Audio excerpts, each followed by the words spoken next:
Yeah,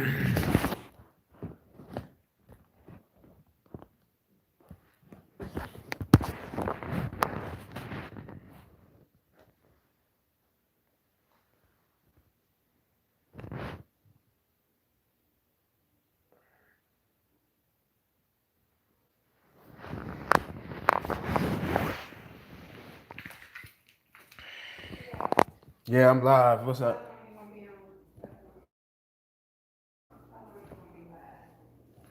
Not that long.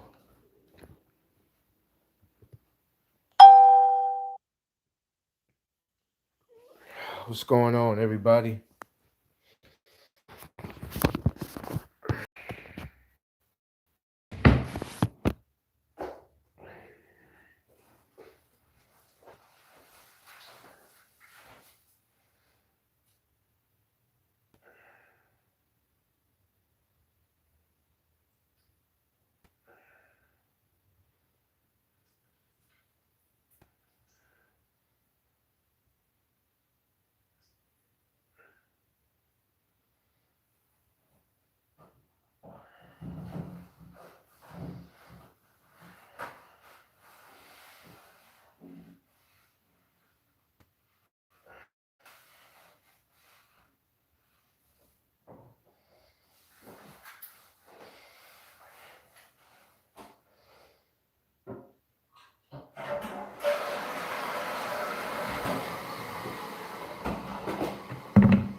What up? What up, everybody?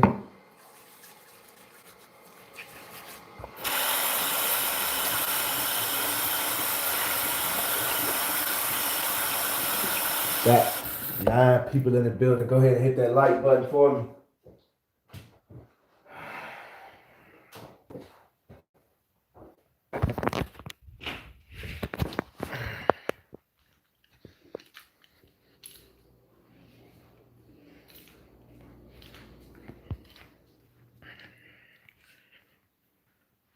Appreciate you, Sean Freak. I see you.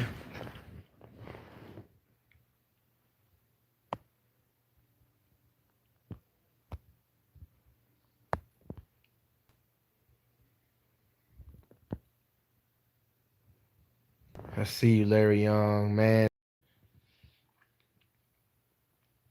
I've been doing pretty good. Just been working and just getting a lot of stuff together. It's just really been just trying to get some things together. That's all.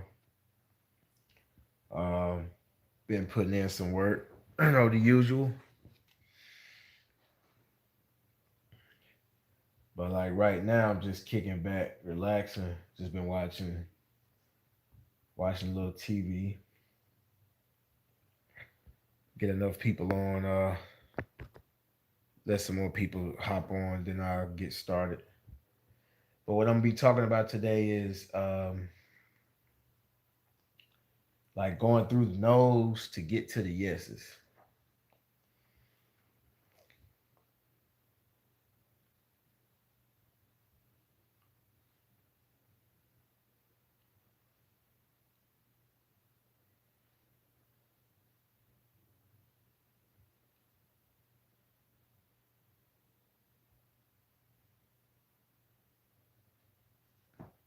Mm.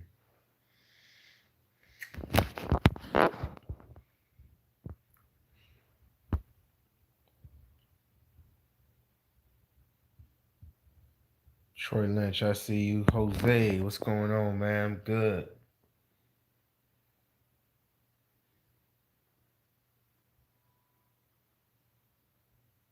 Oh, I don't want to see that. That's bullshit.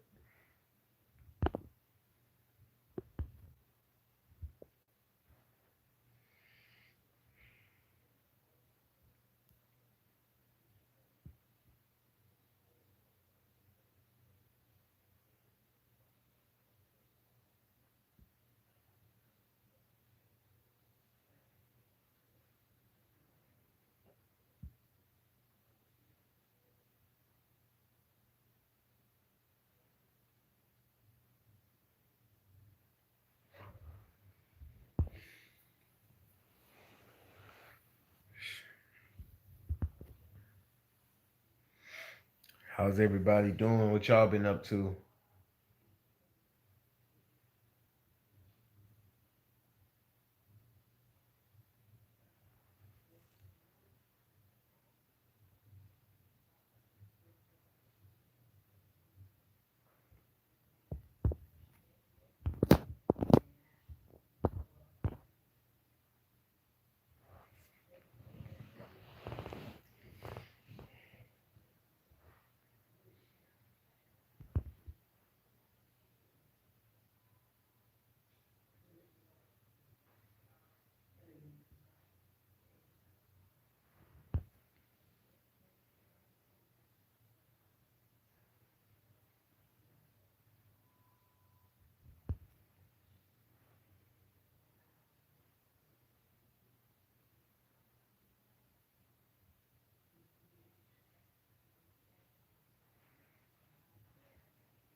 Seen this before.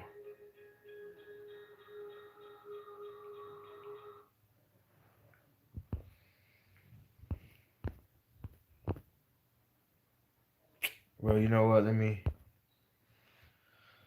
go ahead and get started. Basically, for the past couple of months, and specifically the last couple of weeks, I've been getting like a lot of phone calls, and I've been getting a lot of phone calls with people inquiring for services, and mainly detail services. And what they would do is they'll call me and say they need a vehicle detailed, and I'll go through I go through my whole lingo and talk with them and everything. And the thing about it is sometimes the way you come off or how you talk to the customer or what you say can make them say yes or make them say no. Uh, you're gonna come across a lot of people that they're price driven. Um, if they're gonna say yes, depends on the price. Um, which is cool. Uh, I don't really want people that are price driven, um, but there's no way around it. They may go with your price, they may not go with your price. Um, if they go with your price, it doesn't make them not price driven. No matter what your price is, if your price is $300 and they're price driven, if they feel like $300 is a good amount or fair amount, they'll do it. But I'm not looking for price driven people. Although you're gonna get them, there's no way around it. Um, so when I get phone calls, I kind of play back in my mind. Like if someone says no, I kind of play back in my mind what was said by me, what was said by the person. Um, and I'm getting better and better with talking to customers over the phone. The thing is that when you talking to a customer over the phone, you don't. One thing I know, you don't want to make the conversation too long. You don't want to give out unnecessary information and just start babbling at the mouth. What you want to do is you want to get what the person needs, and you want to give them a price immediately within the first. I'm gonna say within the first 45 seconds, you should know what the customer want, and you should be giving them a price. And within the first minute, you should be scheduling an appointment.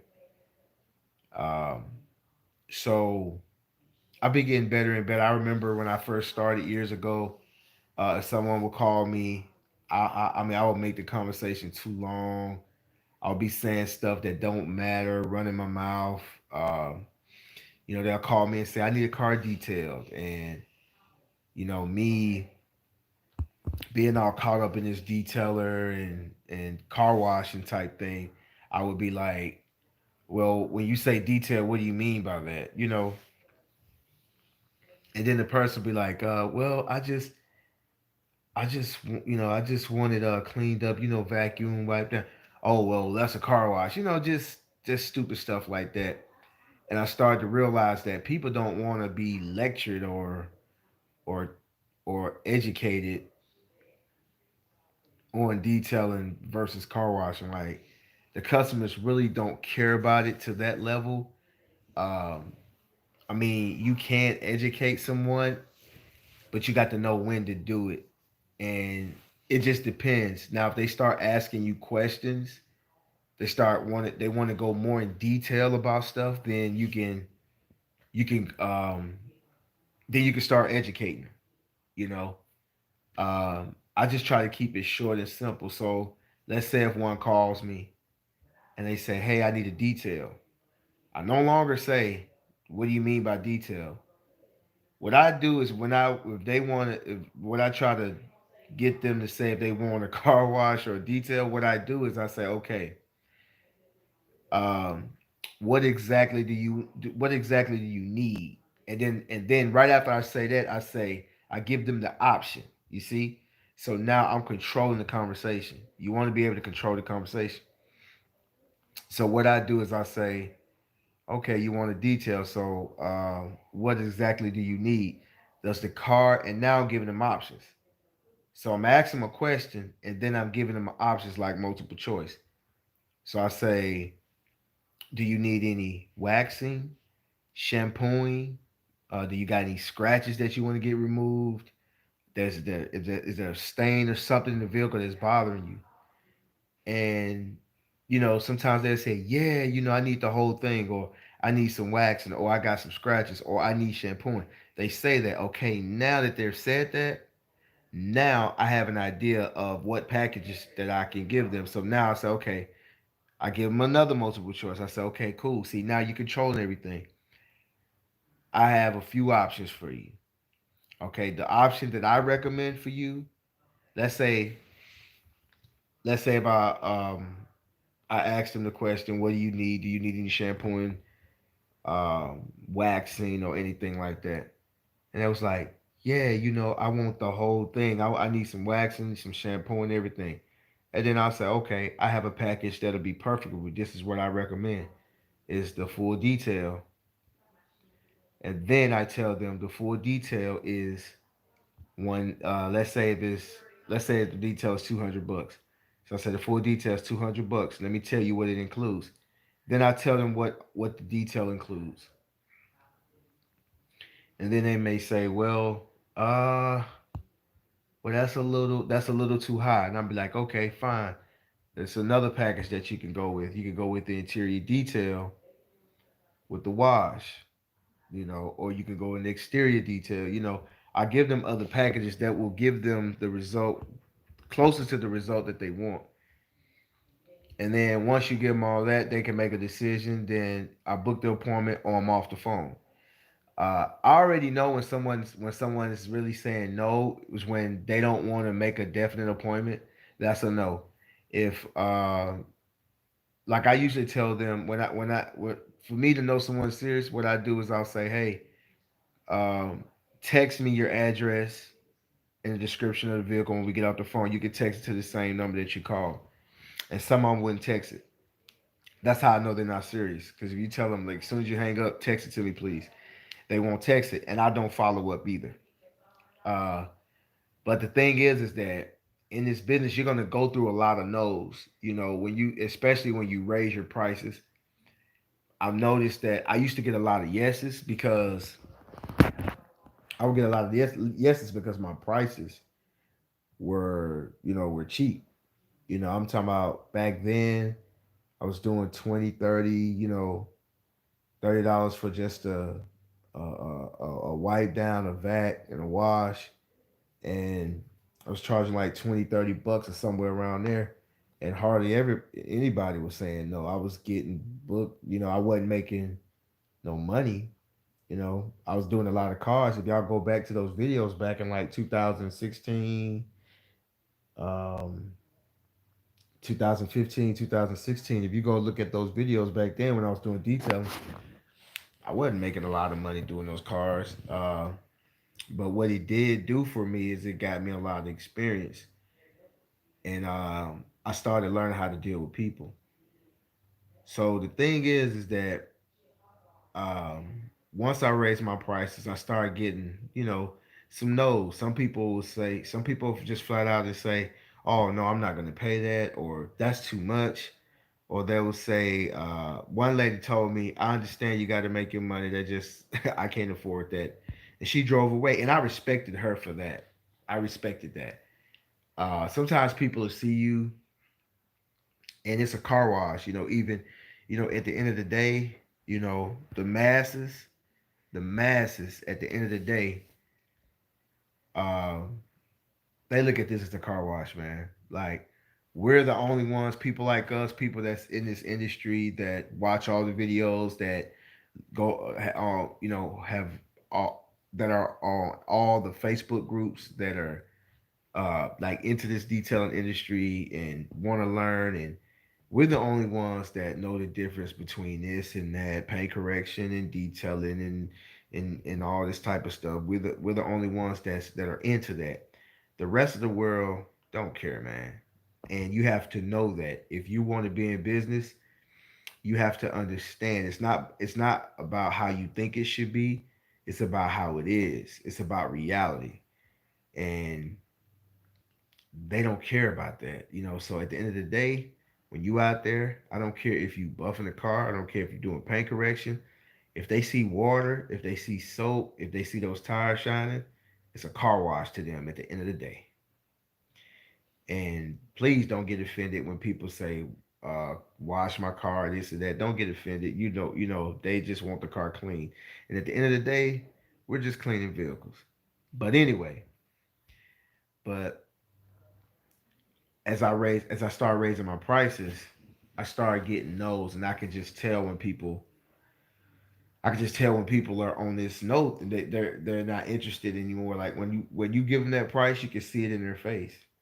But the thing about it is, I've learned that over time that when you raise your prices, you don't need a lot of yeses. You just need a few. And I love going through those no's just to get to the yes. Like, if I have to go through 5 no's to get to the yes, just think about it.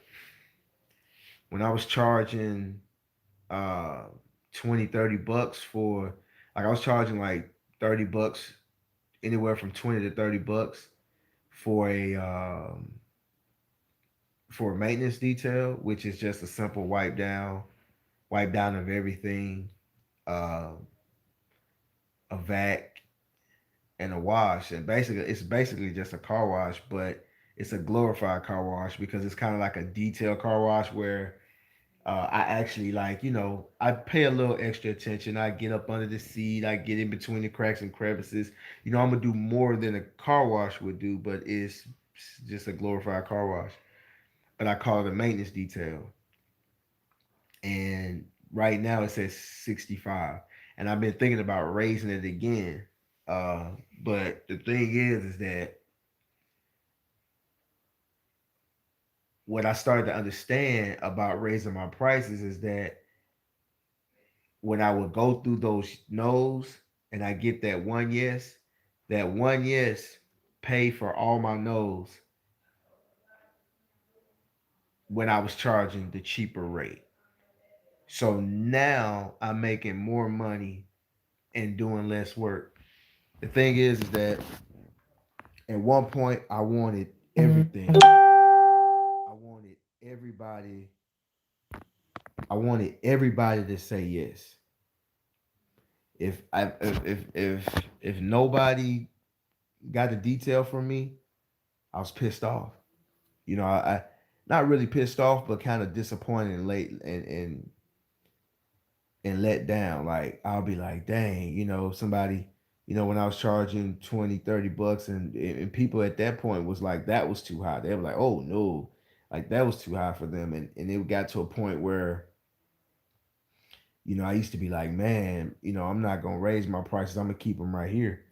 But I would find myself working like a dog, like working, doing I remember one time I went to the group wash. I literally had like 10 cars. I think I had 11 vehicles. 11 vehicles, and I was charging 20 for cars, 30 for SUVs. And you see why I had all those vehicles. But when I went up on my price, I had less vehicles. And the thing about it is those vehicles was filthy. So sometimes getting a whole bunch of yeses is not good. Because if somebody's saying yes to it, then some about it ain't, and I know it sounds strange, but some about it ain't right. You got somebody, because it was a time, I'm telling you, it was a time that I very seldomly had someone, it was very seldom that I had someone to say no on my detailing prices. Back when my prices was cheaper. So um all right. So yeah, so now it's like a game. It's like I'll have five people to call. Out of those five, I probably book maybe two.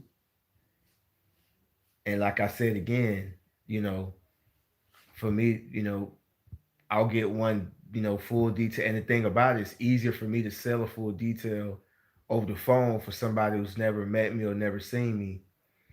I have a better chance on selling them. And I'm just speaking for me. I'm not saying that that's how it is for everybody, but I'm just speaking for me. Just talking to them over the phone, I'm able to sell them on like a full detail. Uh, Actually, I got one tomorrow. Tomorrow, I have a full detail. I think, yeah, I have a full detail tomorrow that I scheduled today. He called and um, just like that's what I told him. He said, "Hey, do y'all come to?" He was like, "Hey, do you come to my house and detail cars?" I said, "Yes." Um, what have you like done to your vehicle? I mean, I get right to the point. What would you like done to your vehicle? Do you need any waxing, any shampooing? And he was like, "Man, I need the full deal." So, boom, offer the full detail package. He was with it. He gave me the make him out of the vehicle. I gave him the price. He was with it, and go for there. He says a gift for someone, and that just that quick. I had maybe two people call me this week, and they both. One person said, she was like, "Yeah, I'm gonna send you some pictures of the vehicle, and we could schedule an appointment." She never sent me the pictures. Never got back with me. Another guy was supposed to send me his address, and he never did. And I don't follow up with them. I don't, because people know what they want. If I tell you to when we get off the phone to send me your address, if you don't send me your address, I don't follow up. I just keep moving. So you're gonna go through some no's to get to the yes. It's funny on here. Is my comment section working? It's funny that I got 29 people on here. Nobody leaving comments. Or did I? Okay, here we go. I see him. I bet I turned the comments off. I knew something was weird.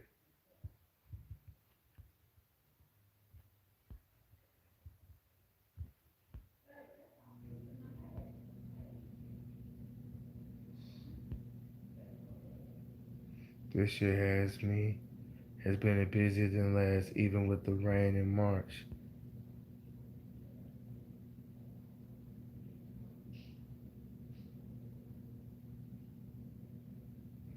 You could, Osama Abdul, you can send it right now if you want. You could do it right now on this super chat, and I can answer your question. I go by claim on. Okay, man, my bad, guys. I did not see these comments. I must have turned it off.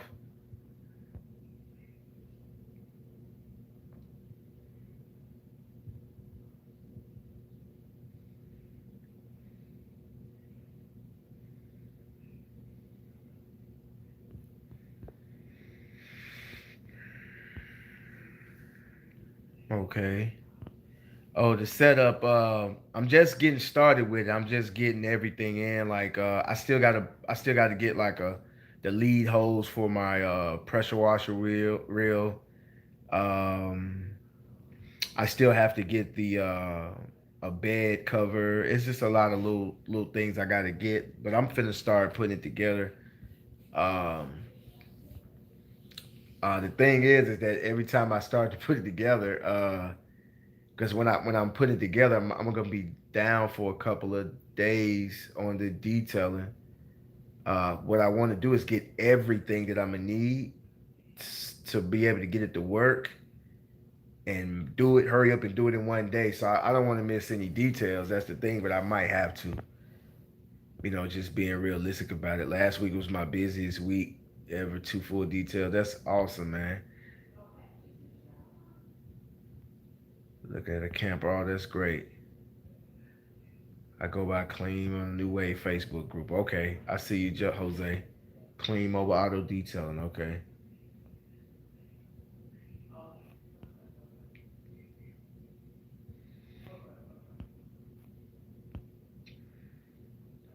I'm a new.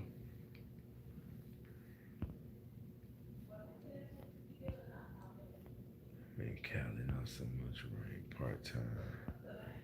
Working hard, perfecting the craft. See, guess. I've been part time detailing last 3 years. Last year, I set my days detailing and stepped down as a manager. And my other job slowly growing.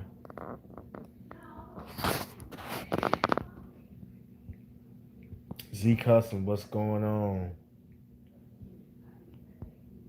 Oakley Auto Detailing.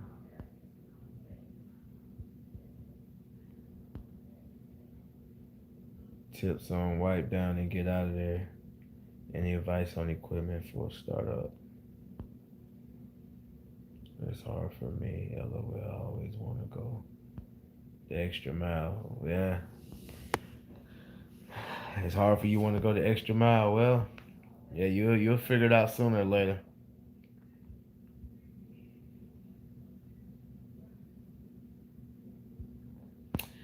Um, oh, the reactions as far as them saying no, my lawn care prices. Yeah, I mean a lot of people are price driven. I've lawn care is kind of easier to sell because and for me because of the area that I'm in. And the thing about it is when I started my business, it was a lot of advantages that I had that I didn't realize that I had until like years and years later. Because the area that I'm in, it's an HOA community, and you have to keep your lawn cut. You have to keep your flower beds free of weeds. Um, you have to, you have to keep your home up. So there's a lot of things that when I was going into the business that like to be honest, when I was going into the business, I wasn't like, oh, this is a HOA community. They need their lawn done. I didn't think of it like that. I just I just say, I want to do lawn care and just start passing out flyers. I didn't think about the because and I started thinking about it. The reason why I'm so successful is because there's so many opportunities like right out my front door. Like as soon as I walk out my house, like sometimes I have people stop at my house and say, "Hey, how much do you charge?" They'll see my truck, see my equipment. They'll stop right there because it's everywhere. You got houses and lawns everywhere. Like right where I'm at, there's a neighborhood across the street. There's a neighborhood down the street. There is probably over 5,000 houses in a maybe 5 to 10 mile radius, and all of them are HOA. So I didn't think of that when I started my business. I was just wanting to cut grass. But you do have people that are price driven, and if you give them a price, because even if your price is reasonable, if they don't want to pay that price, they're gonna go no, you know. But I always look at it as I have the advantage because you called me, which means you need the services. You're just not willing to pay the price that I'm charging. and that's fine. But the thing about it is, if you take cheap work, you know, if you take, if you have low prices, there's nothing wrong with low prices. You can have low prices if that's what you want to do. But the thing is, be prepared to work long and hard hours. Be prepared to have destroyed lawns and destroyed cars. Like when you're charging cheap prices, the cars are the dirtiest. They're filthy, and I've noticed that. And ever since I raised my prices, the cars are cleaner. Now I do come across dirty, filthy cars, but you don't feel bad doing it because you're charging right, and they understand. Like they got a filthy vehicle. Like I'll be talking to someone, and they'll say, how much, and I'll give them my packages, and they'll be like, oh yeah, I'm gonna need the highest package because my cars. Some people just get it, you know, but the thing is that you're gonna like Don't Ride Dirty was saying he had a hard time going the extra because he has to go the extra mile to get the car right. Well, I used to do the same thing, and even when it was a filthy vehicle, I went the extra mile to get it right because I wanted my work to be good. But when you walk away with $50 and you put in 3-4 hours worth of work and you walk away with $50 or $60, you're not gonna be satisfied with that. And so now I make sure I raise my prices because those type of people that have a that you got some people that they just drive their vehicle and they don't worry about it. They just drive it, drive it, drive it. Then all of a sudden it's filthy and they like, oh, I need it done. Or their car is filthy and they passing by and they just happen to see you out and it reminds them, oh, I need a car wash. And guess what they do?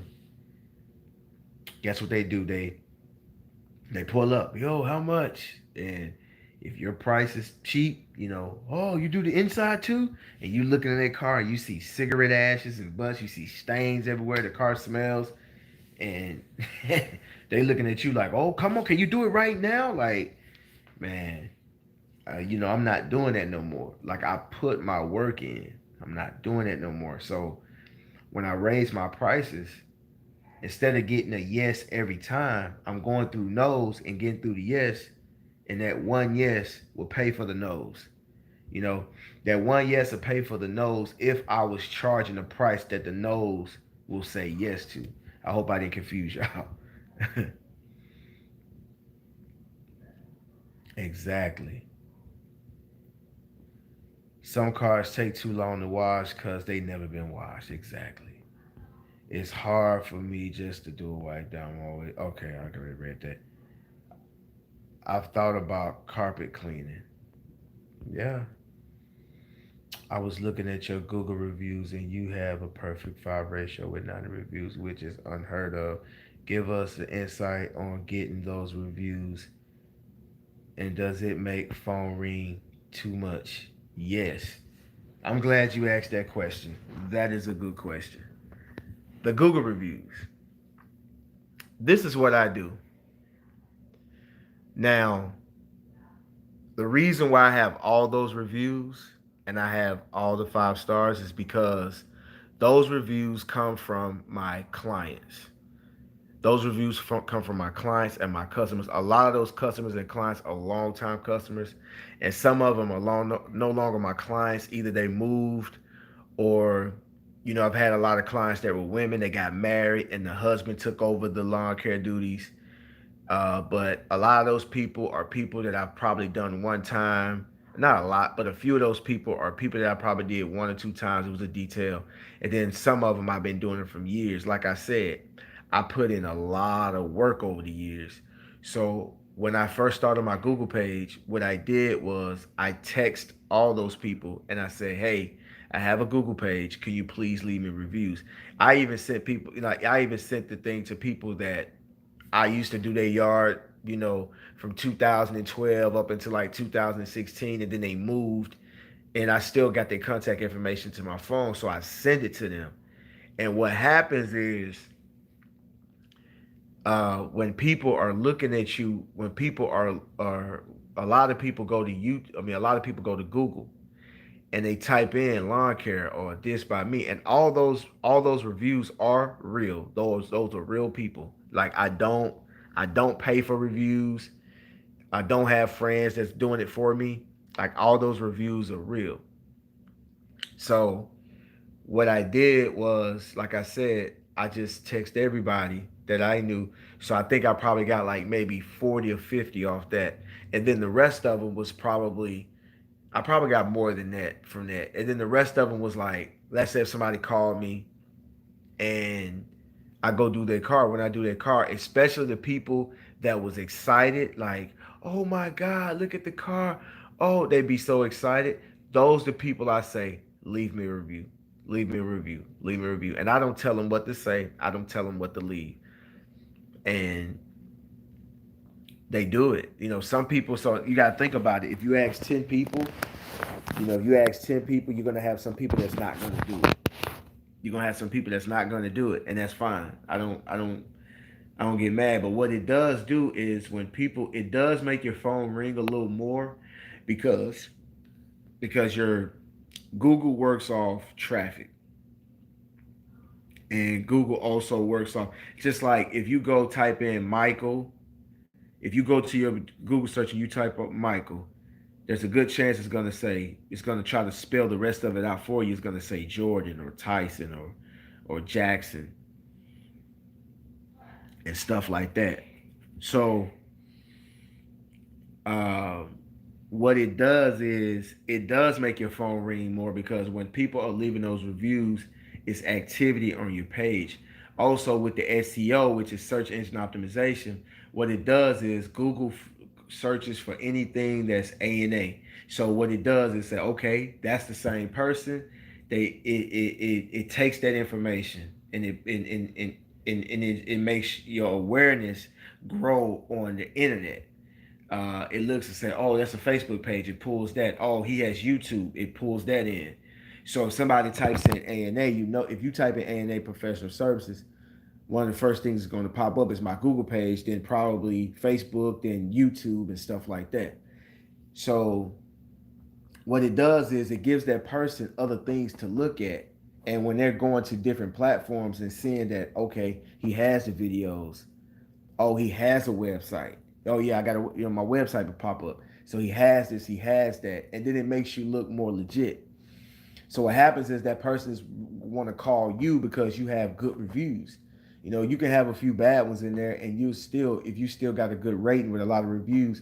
And the thing about it is have current reviews, like reviews within the last 3 months or within the last 2 months. Uh, I mean, if you go to Sporty's Google reviews, I think he has about 90 or 100. He probably have 100 by now. But if you go to some people, they got 50. That stuff works, man. And uh, I do get phone calls from Google.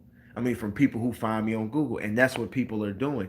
You got to understand, like a lot of you people in these big cities, or even in these small towns, or small or like heavy populated towns, or busy little towns or whatever.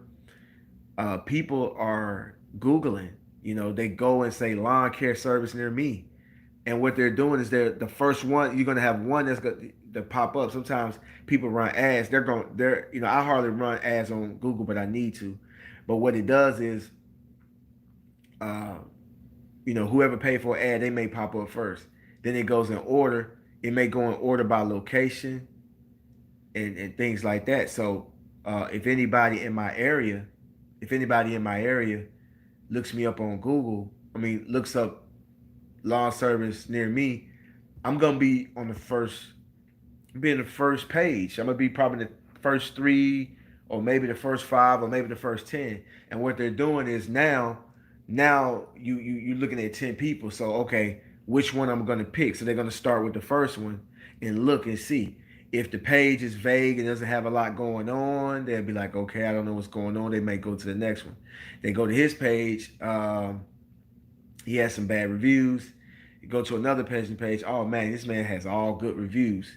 Then then they check. Oh, he has a website. Oh, okay, I want this guy right here, and that's how it goes. Uh, like I said, there's not a week. Sometimes there's not a day that goes by that I don't get a phone call from somebody I never met that found me on the internet. Sometimes it's Facebook, sometimes it's Nextdoor, sometimes it's Google. I use all those platforms. So, yes, tell people create your Google page. It is free. Create your Google page, and when you complete a service for somebody, please say leave me a review. I think me and Sporty, Randy, all of us got on here one day and we talked about that for a long time. We talked about that. And that's very important because the thing about it is people are looking for your services and you want to be found by the people that are looking for you. You're looking for them, but it's easier for them to find you.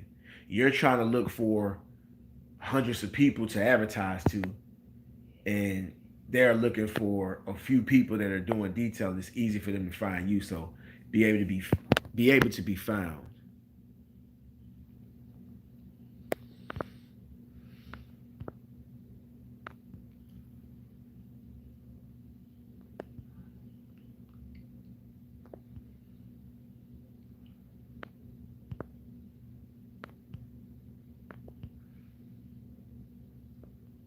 I hope that answers your question, Osama.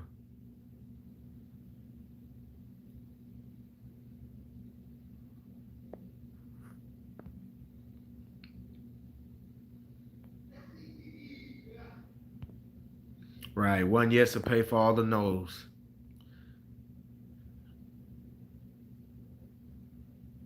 Right. Now I charge 150 for. It's, right. Okay. Good price point.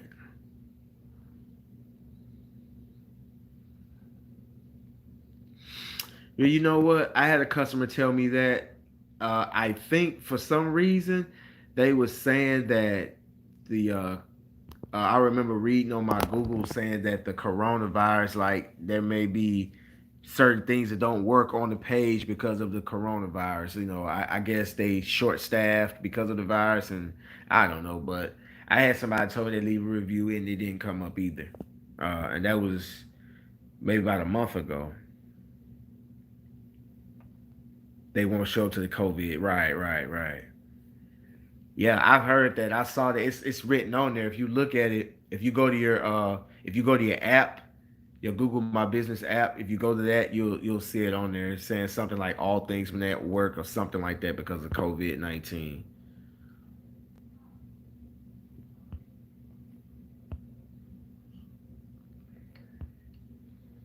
Appreciate the Troy Lynch. I see you.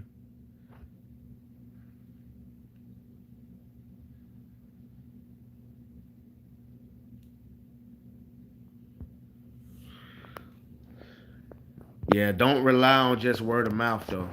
Let me tell you guys that. Don't just rely on word of mouth. Word of mouth is the best form of advertising, but word of mouth is the slowest form of advertising. Again, you want to use every platform and every option you can to advertise, especially if it's free. You want to use it. And trust me, if you think I'm playing, go and get your page. Start telling people to send you reviews. Check your page. Make sure go do research on how to get your page to how to get your Google page to rank. I promise you'll get phone calls. I was talking to a friend of mine the other day. He's into detailing. He's part of New Wave. He makes YouTube videos and everything. Y'all probably know him. But I was talking to him, and he was just like, "Man, I'm not getting nobody's calling me. I don't never get anybody calling from Google." I was like, he had like 20 reviews. He's in lawn care as well, so like he had 20 reviews and over 20 reviews, and he wasn't getting anything. And I said I was just telling him you need to go do some research, go because my thing is like I just don't I'm just not going to give people answers anymore. There's a lot of questions that I'm not going to answer anymore because I've answered them before.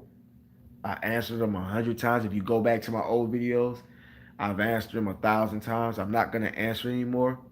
The reason why is there are certain questions that I'm not going to answer anymore because those questions sometimes are self-explanatory, and some of those questions that people are asking, if you just do a simple YouTube search or Google search, you'll find it just like that.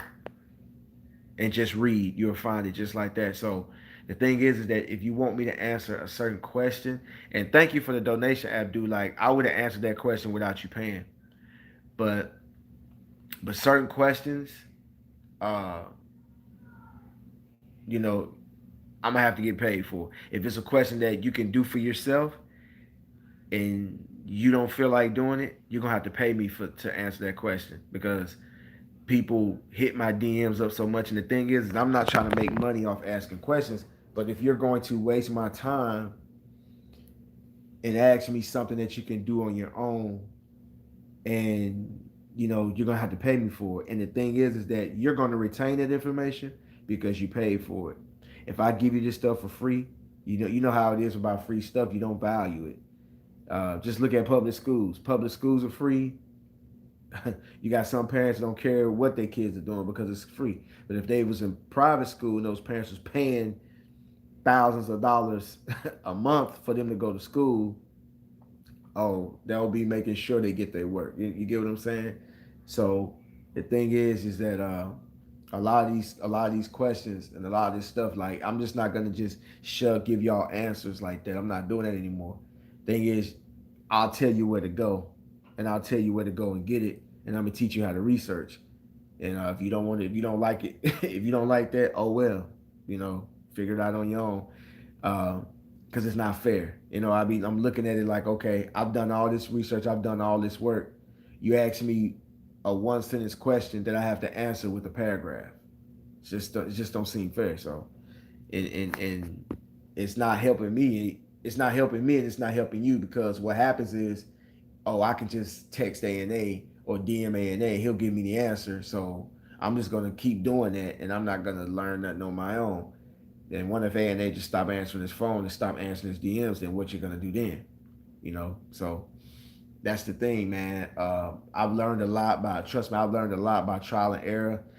I went for years doing something, and then year 5, I realized like, wow, that's what that was. Again, like I was saying earlier, I didn't realize the advantage that I have because I live in the area that I do. It's full of people that need those type of services. Didn't realize that in the beginning, and it wasn't. And I wish I could tell you that, but I didn't come into the business saying, "Oh, I'm in the perfect area." I'm gonna take this area over. I'm in the perfect area. It wasn't like that. It was just more of I want to get out here and make it happen, and I put myself out there, and just so happened I had the perfect opportunities.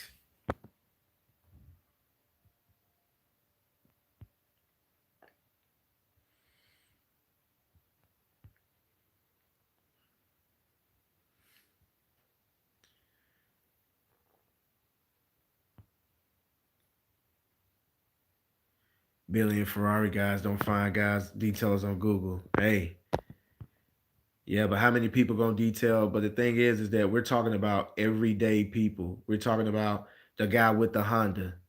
The guy with the Honda is going to call people on Google. So I don't know what you mean by that. Maybe you got offended because I said word of mouth is. I said word of mouth is good. Is is the best form of advertising, but it's the slowest form of advertising. So I don't know what you mean by that. How long did it take for your business to pick up? Months, years? It took a while. It took a while for it to pick up. It took like I'm gonna say about 3 years before I can just say, okay, this is going to work. I knew it was going to work after the first year, but when it really started moving was like year 3.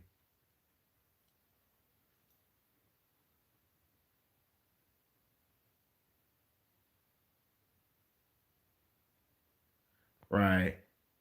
Google advertising a month. Right. Best way to get. Yeah, you're right. I pay 12 a month for Google. That's it so far. That's good. 50 the minimum I can do because of my area.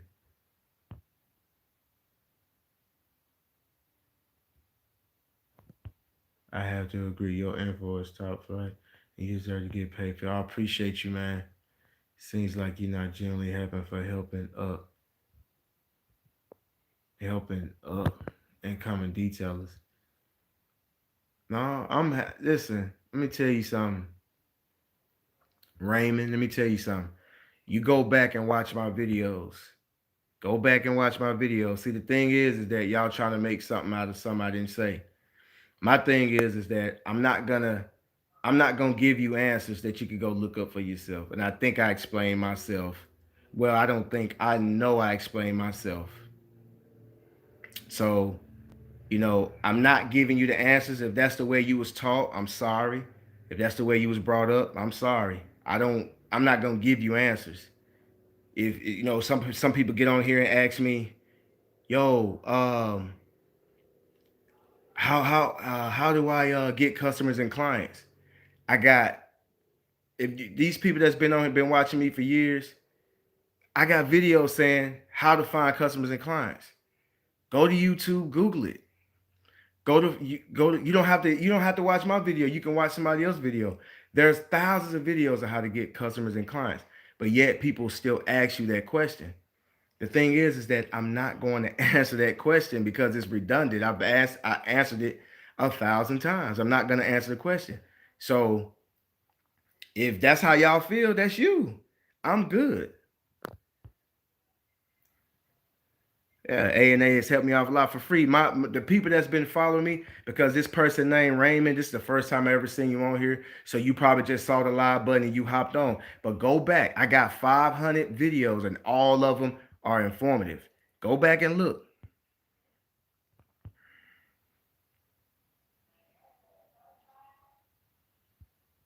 What are you waiting for exactly?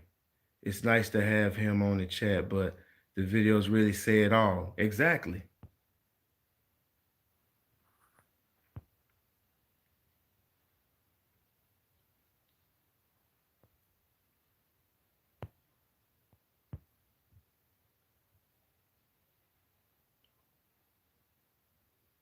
With the quality of your work. Okay, I see. I see. But the thing is, man, the thing is that all I'm trying to do is when I go through an experience or when I see something, I just share it with you guys. But it's not my style to it's not my style to try to like I may have done that in the beginning. I may have done that in the beginning, like kind of, I answered every question or questions that I should have told you to go look it up for yourself. I probably answered it, and people felt that okay, I'm just gonna keep asking questions, and y'all don't understand. People call me on the phone. Um, People DM me all the time, Facebook, um, and Instagram, all the time, asking questions, and I'm looking at the questions that they're asking me, and I'm like, yo, if this person would have Googled what they just asked me, it'd have popped up and they'd find it right there. Because trust me, when I started in 2012. I did look at YouTube, but my thing when I was looking at YouTube, I was more looking at setups. That's all I was looking for. How to get what type of water tank to get, how to get the water to come out the tank and do I need a pump and all this type of stuff. Like all the questions that you guys have, I had those same questions, but I didn't think to go find somebody on YouTube to ask. I just looked on YouTube and I did my research and I knew a guy that did it. I talked to him about it. He gave me some insight on it, and I got started. Like I didn't sit around asking questions and looking for somebody to hold my hand and walk me through my business. No, and the thing is that I want to do when I started my business, it was something that I wanted to do because see, I'm gonna tell you, I'm the type of person that I'm a take charge type of person. And I'm not the type of person that likes to run under somebody. Now I'll run under somebody or work under somebody for a while to get what I need to learn. And then I'm going to move out on my own. I'm not the type of person that wants to be up under somebody. So I knew at some point that it was going to get to a point where I couldn't work for nobody. Now I was in the military. I was a police officer. I was in all these fields where you were gonna have people over you that were gonna dictate your moves. And as I got older, I started to hate that. Another grown man telling me what to do. I'm not for that. So I said, okay, I'm going to take my business. I'm going to start my own business where I do what I want to do. So if I don't feel like doing something, I'm not doing it. And guess what? Nobody's gonna make me feel bad for not wanting to do it because I got my reasons. And I'm not gonna explain my reasons. It's just that it's just something I'm not gonna do. That's the type of person I am. And if you guys, I know some of you guys have jobs and you're not full time yet, but if that's your goal to go full time, it's because you want your own. You want to own your own business. You want to run your own stuff. And no, I don't care who it is, not even me. Nobody should tell you what you should do. Nobody. You know what I'm saying? They can offer you a suggestion, and they need to ask, can I give you a suggestion? Can I give you some advice? And you should be able to say yay or nay. That's just how it go. You know what I'm saying? So my thing is that my decisions that I make is to benefit me and mine, and and it's also to help others. But if I don't want to do it, I'm not doing it. Because guess what? I used to do that. I used to have to do things that I didn't want to do, and I couldn't say what I want to say because I may lose my job. But now I have more control and more power over what I do and what I don't want to do. You see what I'm saying? Just like if I want to raise, guess what? I raise my prices. That's my raise. You see what I'm saying? And a lot of people don't understand that way of life because that's the way they was raised. We were all raised that way. I was raised that way. That you're gonna have a boss and go get a job and do what they tell you to do and this and this and this and that, you know. And I'm looking around, well, this person got his own, this person got his own, you know. I mean, at some point you're gonna always have somebody over you, whether it's the law, whether it's the IRS or whatever. You're gonna always have somebody that you have to answer to in some shape, form, or fashion. You know, even if you're religious, you got somebody that you answer to. So I understand that. But on my day to day, somebody telling me, oh, okay, well, you got to come in at this time. You got to get off at this time. You take your break at 12. You got to go to the bathroom. Oh, let someone know you're going to the bathroom. Let somebody know where you're going to be. Blah, blah, blah, blah. Like, no, I'm not doing that. You know? Do you plan a week in advance between lawn care and detailing, washing? Is a certain days pre-slated? Also, what's your lawn car? My lawn. Oh, so actually, um, I can't plan in I've never planned a week in advance. Maybe if someone, the only time I plan a week, I try to get everything done out the way. Like if somebody called me Monday, um, all I do is to look at my schedule and see where I have a free slot, and I put them in that slot. And that's why now, if you, I don't know if somebody do if you following, if you on the new wave, but go join the new wave. It's called the New Wave by ANA. Go and join that one, and you will see that I actually I'm starting to do my setup. Like what I'm gonna have now, you know, I've always had my trailer for lawn care, but I'm gonna build my setup in my bed. But what I did was I added more things to my trailer so I can carry more lawn care equipment on my trailer and not put it in my bed, so I can have my bed free. So I can have my bed free, and I can put all my detail and stuff in there. So now I don't have to swap back and forth. So I don't have to, park my trailer and then slide my equipment on and then go do a car and then come back and hook it up to go do a yard and all that type of stuff. I don't have to do that. That's what I'm not gonna have to do anymore. Uh but I always like I just plug it in. So what I do is I do clear free I do clear days. Like what I'll do is Mondays and Tuesdays are always my light days for lawn care where I'm doing like maybe 1 to 2 lawns. And then Wednesday, Thursday, and Friday, I'm doing like I may do like 5 lawns each day, even Saturday. So what I do is if somebody call me and say they need a lawn done on Wednesday, they need a detail done on Wednesday. If that detail is going to take me more than 4 hours or more, more than 3 hours, what I do is I'll take some of my lawns on Wednesday and do them on Tuesday to open up a spot. So what I do is I just do what I got to do to make it happen.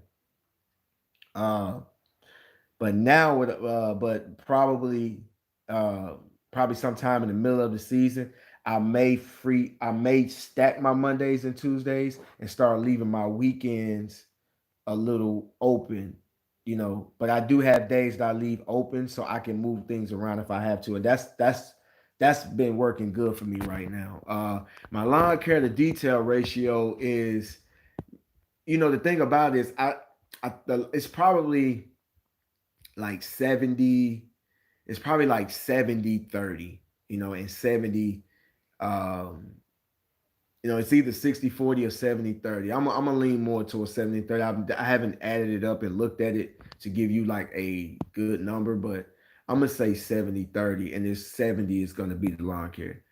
The lawn care is, I do more lawn care because it's more consistent. People are on schedules. They are on 2 week schedules, 10-day schedules, or every week. And grass doesn't stop growing, unless it goes dormant. But grass grows every day, during the grass growing season. It grows every day. So you always got a lawn to cut. The thing about the detailing is a little more rewarding because after you get done, you get more money per detail versus per lawn. Because you're doing the lawn so much that you can't charge unless the yard is big. You can't be charging $250 every time you go cut the yard if they got to get it cut every week. Unless it's a huge lawn, and then they should have the money to take care of that. It's always good to have mentors speed up your process as well as keeping you from making mistakes that could cost you. But that's my opinion, of course. Well, yeah, it's good to have a mentor, but I can't be a mentor just to how many subscribers do I have or just 30 people. I got 30 people on here right now. I can't be a mentor to 30 people. And a lot of the questions, again, it's nothing wrong with having mentors and there's nothing wrong with helping people. But some people will take your kindness for weakness and they'll continue to ask questions. And some of the questions that they ask are questions they can go look up for themselves. Having a mentor is not someone that you go and ask 1,000 questions. Having a mentor is someone that after you go out here and you go out here and you do it for yourself. You go out here and you try. You go out here and you make a mistake. You go back to your mentor and you say, hey, yeah, a mentor may see a mistake coming and say, hey, don't do that because that's going to be a mistake. But you need to make mistakes because mistakes are learning lessons. And I'm glad of the mistakes that I made because I know what that feels like. I know what that is. And it's good to make mistakes. The thing is that a lot of you guys want to go out here and be perfect. You want to go find somebody, ask all the questions. You're still going to make a mistake. It don't matter. I can tell you everything you need to know. You're still going to make a mistake because your interpretation of what I'm telling you may not register the way I thought you was going to register. You still may go out there and make a mistake. Even if I tell you, hey, do it this way, you still may make a mistake. So the thing is that everybody wants to get all the answers and go out there and make no mistakes and be perfect. It's not gonna happen. It's not gonna happen. I see it all the time. People, then you start what ifing. What if this happened? What if that happened? You never get started because you're sitting down watching YouTube, asking questions. Go out there and get started. I got a video that I did maybe 4 or 5 years ago where I say, go get started. Pick something. Okay, if that's what I did. Like the thing was 2012, actually 2011, maybe the fall. I'm sitting at home and I'm like, you know what? I want to start my business. I had already left my job and I was like, it's time to start my business. So, I'm like, okay, I want to do detailing, but I knew nothing about the equipment. I knew how to clean cars, but I didn't know anything about the equipment. I didn't even know how many watts I needed for a generator or which generator to get. I didn't know uh, about the pressure washer. I didn't know where to get a tank. I didn't know if I needed a pump from the tank to the pressure washer. I didn't know anything. I didn't know nothing about that. Okay. So I didn't have anybody to ask. I didn't have anybody to ask. And if I had somebody to ask, that's cool. You know what I'm saying? But I didn't. But that didn't stop me. So what I did was I started doing my research. I started looking at YouTube There's a lot of guys out there that's showing you setups, showing you different stuff. It's there. It's there for you to go do the research so you don't call somebody 1,000 times. They make a video and record it so you ain't got to call somebody and be asking them these questions that you can look up. So what I did some YouTube searches. I saw a guy. He had a water tank similar to what I have on the back of his truck. He had a hose going to his pressure washer. I said, wow, that's simple as hell. I can do that because I wanted to get started as soon as possible. So I looked at it. I looked what he did or whatever. So this is what I did. I didn't call him. I didn't text him. I didn't send him a message and say, hey, and ask him a shitload of questions. You know what I did? I went and I got a tank. I put that tank on the back of my truck. I got a hose. I ran into my pressure washer. Guess what? My pressure washer didn't come on. I mean, the water wouldn't shoot out. I'm like, what's going on? It's working for him. Why it's not working for me? Then I called him. I mean, I didn't call him. I sent him a message to call me. He called me. I told him what was going on. And guess what? He told me what to do to get it back. He told me what to do to get it back working. And what he told me was, hey man, let the water run as you're screwing it into the inlet of your pressure washer to the pump. And that's what I did. And guess what? It came on. But the thing is that people ask me questions, 1,000 questions. They haven't, they haven't, they haven't got a business card. They haven't bought one piece of equipment. They haven't done anything. They ask me 1,000 questions because they in the idea stage. And that's what I'm saying. Go ahead, start. What I asked them, what have you started? Have you done anything? Have you done a car? Have you bought anything? Did you buy any business cards? What research have you done? They have done nothing. So they want me to sit there and give them all the answers. I'm not doing it. And then if I'm sitting up there giving them all the answers for free, guess what? They don't value it because I gave it to them for free. They're not going to value it. But I guarantee you this: if you call me and you say, man, listen, I bought my water tank, I bought my pressure washer, I bought this, and that. I got a few customers. Man, I need to get more customers. What did you do? I help that person. I would genuinely help that person. But if you want me to sit here and just, hold your hand and walk you through it, I'm not doing it. I'm a grown man. I'm a grown man. And if you guys are over 18, y'all grown too. So you're gonna have to be adults. I'm not holding nobody's hand. And just look at us to church and preach on. Raymond, I feel where you coming from. I call it off my job and got my hours cut from a whole week. That was my only income. Never called it off. 0 hours on our schedule. Mr. Royal Touch, I see you.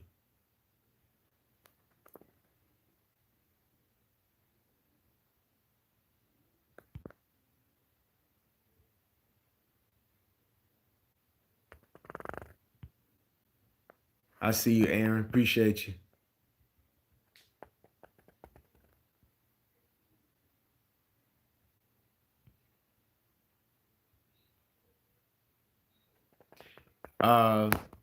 Osama, you just go to Facebook and just type in New Wave by ANA.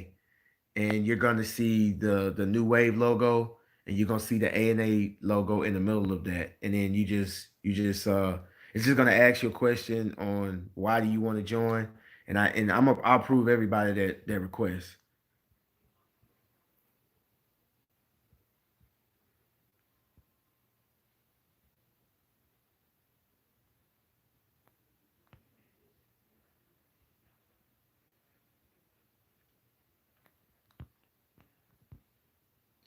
And what throws me is starting off the YouTube channel, the camera, the music, just speeding up the videos.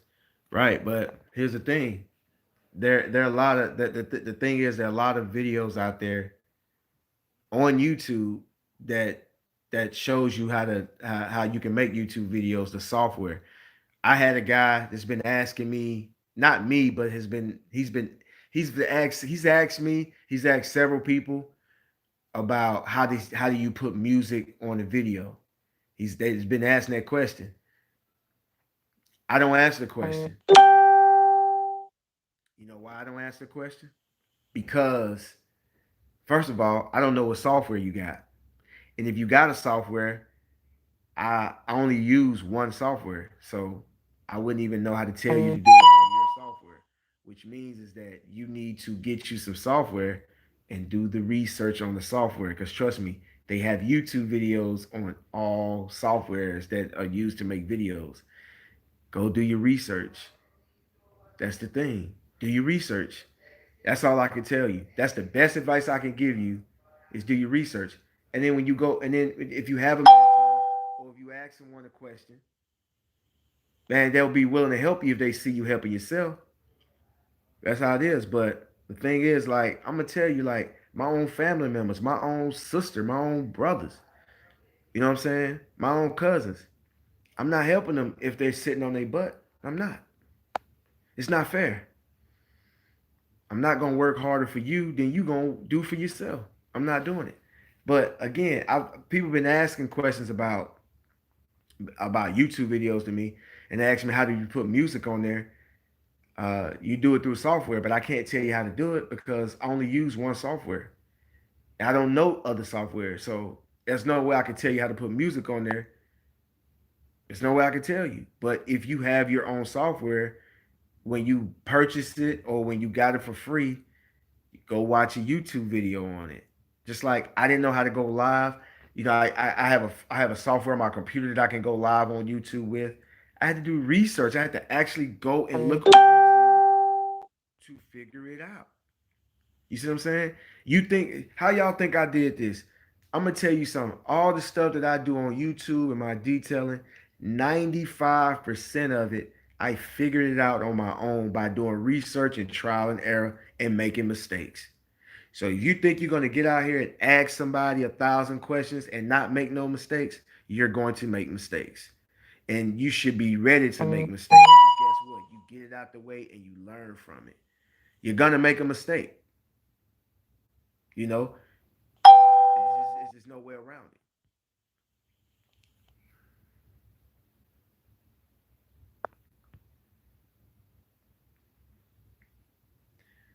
Same, I post videos, but they're no good. The thing is about the videos. Okay, do you have new wave long sleeve tees, red, black, and gray?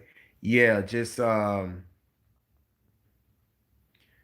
don't have them on my website right now, but if you want them in different colors, just cash app it to me, and Ronald Miller, just cash app it to me, and because I'm gonna have to go update my website pretty soon. But because of this whole, I just started back selling T-shirts last week. No, this week. I just started back selling T-shirts this week because like I couldn't get no shirts for a while. Like all the T-shirt shops just closed, so I couldn't get any shirts printed for a long time.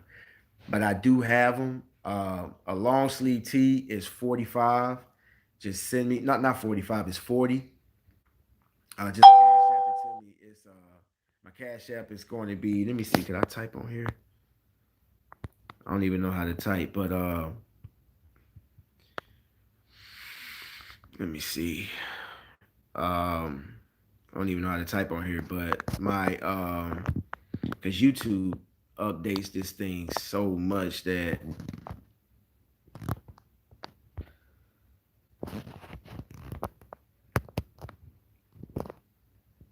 hold on.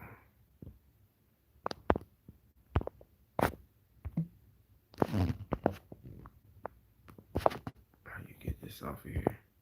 Well, they update this thing so much, man, that you can't. I used to can type on here, and you can't even type on here no more.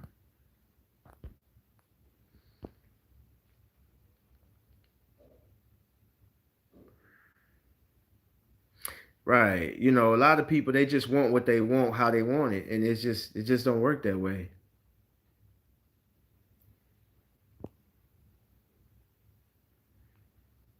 But I do have them.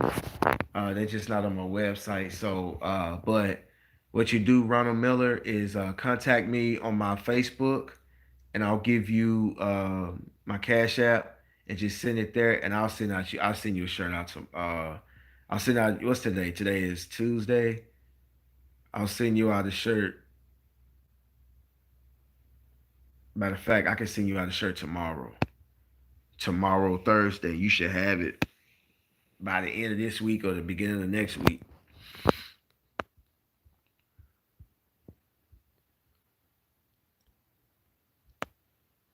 Right. Appreciate you.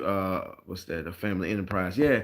And the thing is that people just want things the way they want it, and a lot of and I can tell when you're serious. People ask questions, they just want to talk. I can tell when people are serious, and some people not serious, they just talking, and I just don't have time to waste. I'm a busy person.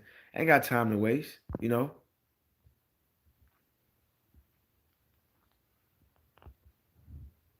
How do I feel? How do I feel when a customer doesn't want my service anymore, cutting grass? In the beginning, maybe my first few years, maybe I say my first 3 years. Uh, Sometimes it's hard not to take it personal. Um, but I will always just have to tell myself that, you know, people have things going on in their life as well. And,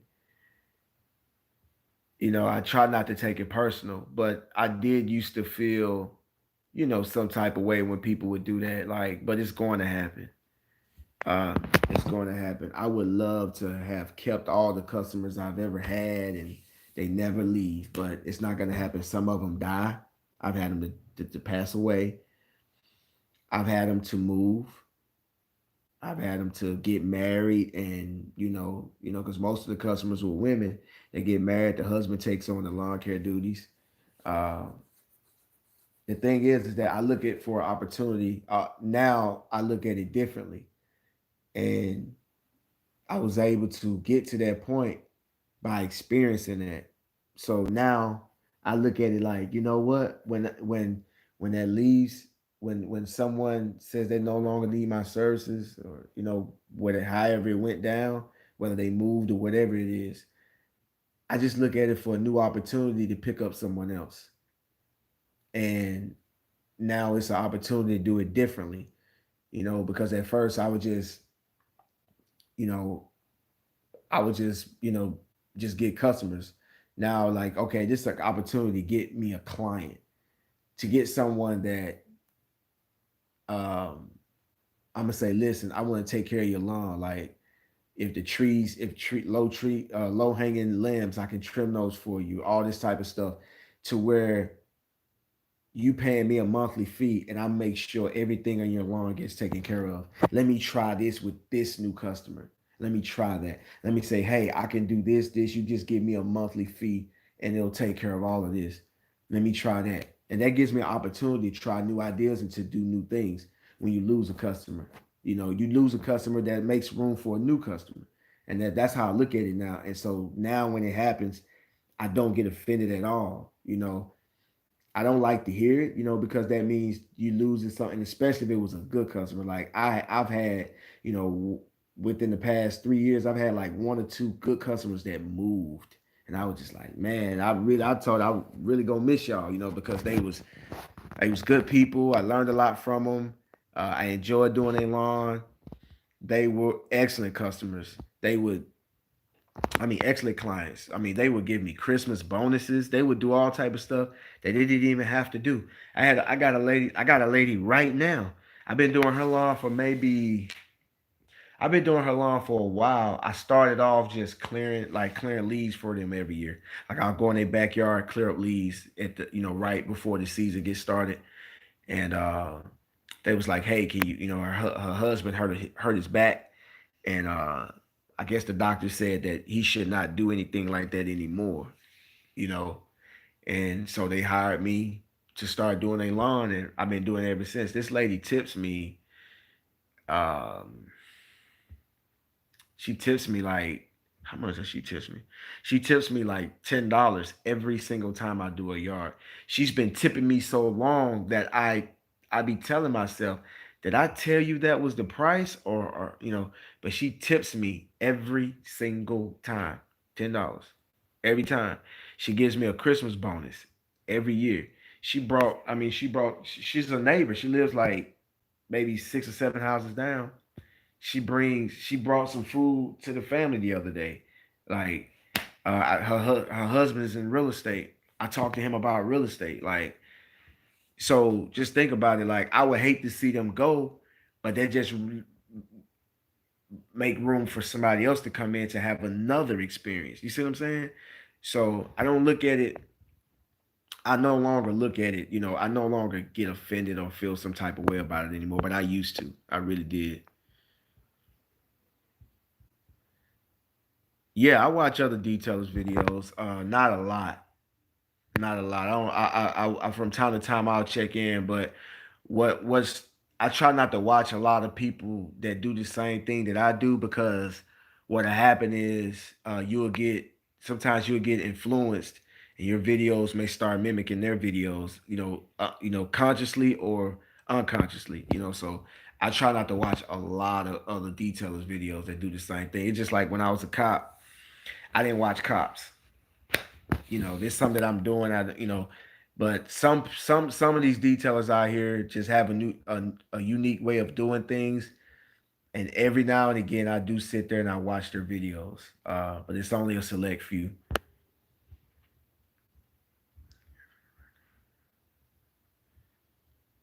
Do you have any recommendations on good audio, or business motivational speakers? I've recently played Tony Robbins in my van daily, and it's helping me gain some mental knowledge. Uh a guy that I was in the academy with, that I was in the police academy with, he's a motivational speaker now. He lives in Arizona. His name is Dom Fawcett. I think you spell his name Fausse.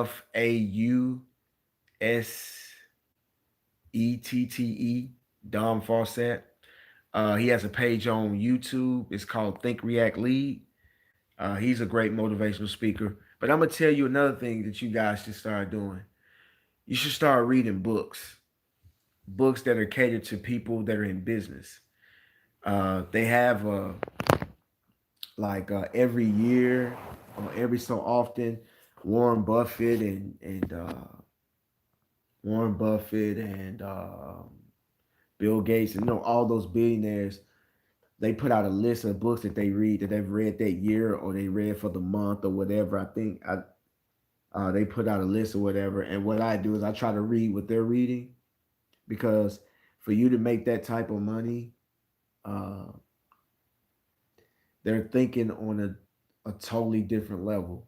And so sometimes I feel like if I read their books, I can kind of look at the way that they think, or the way they see the world, and maybe that'll give me an insight on how to be a better person, or run my business better.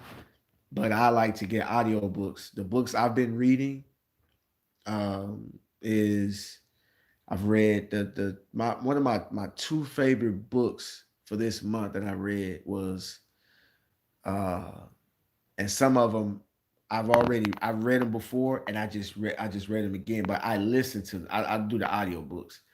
But it's Think and Grow Rich by Napoleon Hill, and then there's another one called The Outliers by Malcolm Gladwell. Read those books. And I go on Audible and I buy them and I listen to them while I'm detailing, when I'm cutting lawns. I put my earphones in and I just listen to them, and you'll start to notice some of the things that you do wrong, or some of the things that you do right. You'll start to see what they're talking about. Like Malcolm Gladwell, if you guys remember, me and Sporty did a video, and me and Sporty, I actually went down to Jersey to go down there and work with Sporty's, and he did a video. He did a video of both of us on there, and in the video he said, "What do you guys know about 10,000 hours?" And then that was in part one, because I think we did 4 videos. So in part one, he said something about what do you guys know about 10,000 hours? I knew you guys wouldn't catch it by him just saying it that vaguely. So in part two, I said I brought it back up and I said Sporty mentioned 10,000 hours, and I said, well, he's referring to the book, The Outliers by Malcolm Gladwell, where the author seems to believe that you should have 10,000 hours to be a master at anything. That's what I'm talking about. So trust me, like I was telling somebody earlier, you can get out here, you know, someone was saying that they want to have a mentor. I can't remember who it was, but they say they want to have a mentor, so they won't make any mistakes or it can prevent them from making mistakes. And I understand where you're coming from. A mentor can help you from stop making mistakes, but you're going to make mistakes. But the thing about it is, for you to know anything well, you have to put 10,000 hours in. That's what the Outliers is about. That's what the book is about. And the book is more than him talking about 10,000 hours. He talks about how people made it, how people became successful, and there were certain variables that they had that made them successful. And when I read it and the way that his perspective, I agree with it and I understand it and I like it. But one of his things that was talking about, like I said, he was talking about 10,000 hours. So the thing is that um, you get out here and you do this business, like you said, I have 10,000 hours in lawn care. I have 10,000 hours in, you know, washing cars. I have 10,000 hours in edging. You see what I'm saying? So when y'all see me with that weed eater edging, I just didn't pick up that weed eater and start that. I've been doing that ever since I was 12, 13 years old. That's why I'm so good at it. But it's nothing special about me. It's just that I put a lot of time doing it. If you go look at like Michael Jordan or you go look at LeBron James, go back. They got videos when these ball players were children, weren't as tall as they were now, were babies with basketballs in their hand. Tiger Woods had a golf club. Tiger Woods' dad put a golf club in his hand. I think Tiger was like 3 years old, and he put a golf club in his hand, and he walked around with that golf club. Now look at him. He put in those 10,000 hours. So again, you can sit out here, you can ask 1,000 questions. It's not gonna make you good. You're still gonna make mistakes. Don't matter. You know what I'm saying? Until you get out here and put in this work, um, you're not going to be successful until you get out here and put out this work. You're not going to be a master at anything until you put in this work. And trust me, if you think you're good, get out here and do it as a business every day, and watch how you're going to get to a point where you're going to surprise yourself how good you are. Because I was doing lawn care when I was a child. Uh, I want to say maybe like my second or third year in lawn care, it got better. Like people was telling me you've always been good, but man, you've gotten a whole lot better. And I'm thinking to myself, they said, no, man, look, you was phenomenal, but it's like you on just totally different level. I didn't understand what they were coming from. I, I and I noticed that I was getting better. I remember one of my clients called me one day and was like, yo, the yard looks great. And I was like, well, doesn't it always look great? But again, it's just like my videos. So I saw some of you guys just now saying that your videos they're not any good. Well, if you desire them to be good, you got to have a burning desire first. See, that's the thing. A lot of people, they're watching what they see somebody else doing, and you think this person just came out of nowhere and just started, making these good videos, or this person came out of nowhere and just started detailing. There's a backstory. There's a backstory. It just what you see is the good part. You didn't see messing up. You didn't see the person burning paint. You didn't see the people scratching cars, washing with dirty mitts. You didn't see all that. And you didn't see the mistakes. You didn't see the failures. Um and over, like I said, that person had a burning desire to be great. A fair didn't When they failed, it didn't make them quit. It just made them want to understand why they failed, and so they won't do it again. and it just got better and better and better. Just like go back. My first YouTube, go to my early YouTube videos. Go back to 2000. Uh, go back to. I wish I would have got on my computer. I can show y'all some of my earlier videos, and they're nowhere, shape, form on how they look now. And I don't know if I got 10,000 hours in on doing videos. I don't know, but they've gotten a whole lot better. That's because at some point I was just making, like, look at the if you go back to the wintertime, I was putting out like 2, 3 videos a week. If you go back to 2016, 2017, I was putting out 3 videos a day, 3 videos a day. So I'm sitting at the computer, I'm sitting in front of the computer just editing and editing and editing and editing. Over time, I just got better at it. You know what I'm saying? Again, I didn't call nobody. I didn't text nobody. I didn't go see another YouTuber and ask him, how do you make videos? I didn't do that. I had a burning desire. I wanted to do it. So what I did was I went to Google. I typed in editing software, right? I type in editing software for Windows. That's what I have. Boom. Windows Movie Maker popped up. Guess what I did? It was free. I downloaded it. Then what I did was after I did that, I started looking at videos on how to use it. I started getting on there playing around with it. I played around with it for like maybe a week before I even did my first video and uploaded to YouTube. And I felt like the video was dope. But when I look back at it, I'm like, wow, that video kind of sucks compared to the videos I got now. And I get better and better. If you look at my videos from 2018 and look at them now, they're better because I have a desire to put out good videos. And so I put the work in and it gets better because I'm spending so much time on the computer editing. You know what I'm saying? So that's just how it comes. But if you think you're gonna sit here and somebody's gonna give you the answers, and just think about it. If somebody sat there and held your head to give you all the answers, it's still not gonna help you until you get some hands-on experience. You gotta put the work in.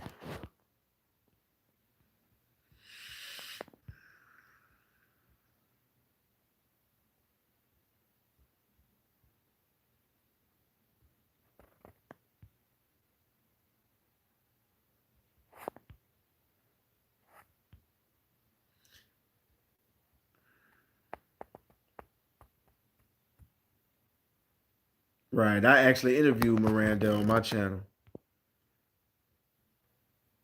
Miranda is a good one. I watch him from time to time.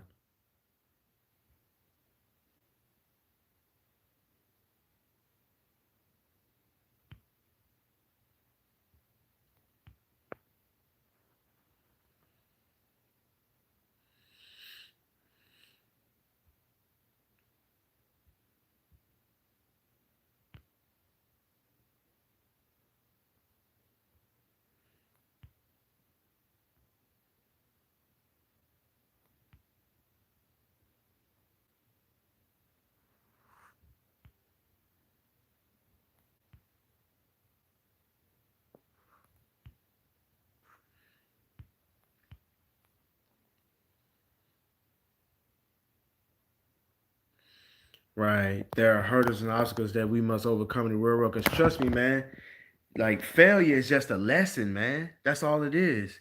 Failure is a lesson. The thing about it is some people lay down after a failure. Some people think of failure as the end of the world. Failure is a lesson, man. That's all it is.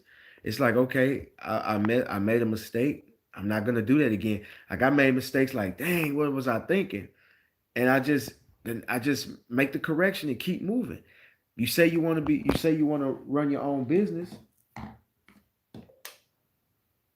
Make it.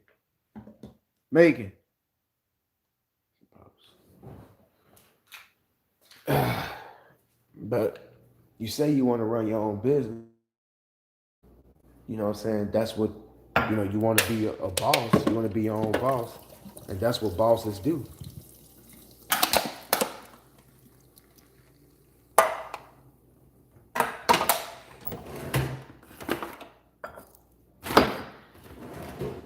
That's what bosses do. They, make mistakes. Your employees make mistakes.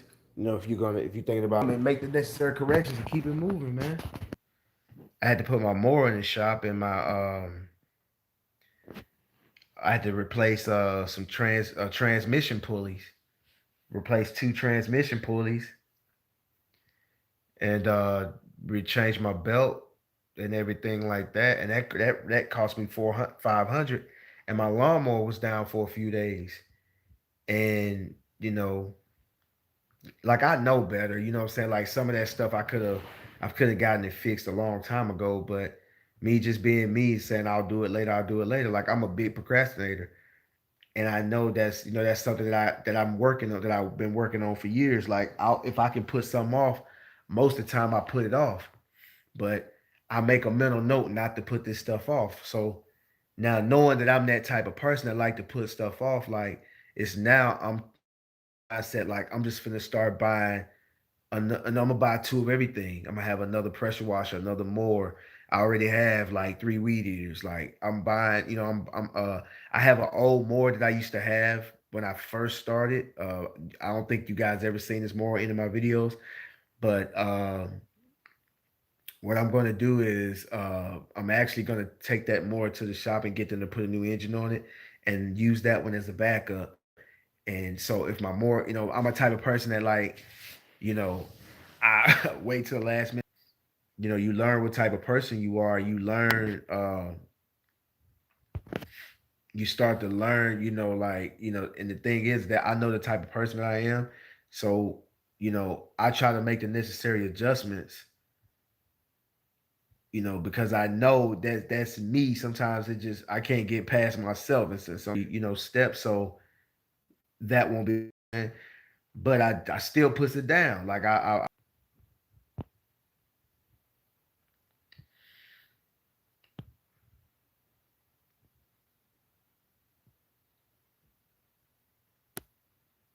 practice makes perfect. Why did you decide to down on your water tank, and what size is it now? Sorry if it's already been asked. Well, I decided to downsize the water tank because again, there's a few reasons. One reason is that when I went up on my prices, I don't do that many cars anymore, so I don't need that much water anymore. Um, Another reason is that if I want to see, what I'm gonna do is I'm building up to where I can have everything on me all the time, to where I can pull my trailer and have the detailed equipment in the bed of my truck. So it wouldn't be a problem for me to go and do a lawn, and then after a lawn just go straight and do a car, instead of going home, parking my trailer, and then sliding that big water tank. Um, I didn't want to have that tall water tank and blocking my rearview mirror as I'm pulling the trailer.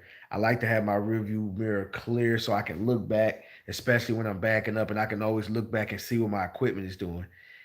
Um, I don't like, I don't like my rear view being blocked when I have a trailer. So that's the reason why I went with the lower tank. So I can, it's a lower tank. It's 100 gallons, and that's all the water I need. Because that big tank now, the most I fill it up is maybe 125, 150, and I'm always dumping water. So 100 gallons will do me fine. Um, Again, like I said, I went up on my prices. I'm not doing a whole bunch of details like I used to.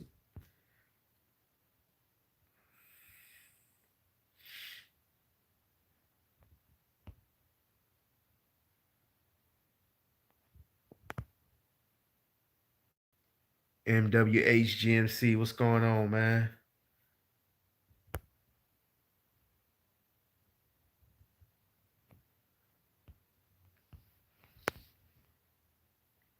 Visions Mobile Detailing, I see.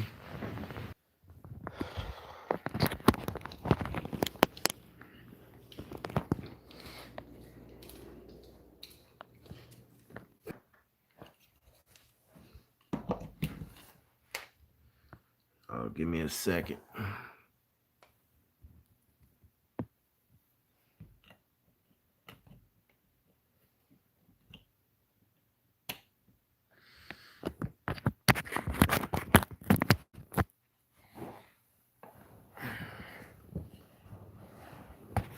All right.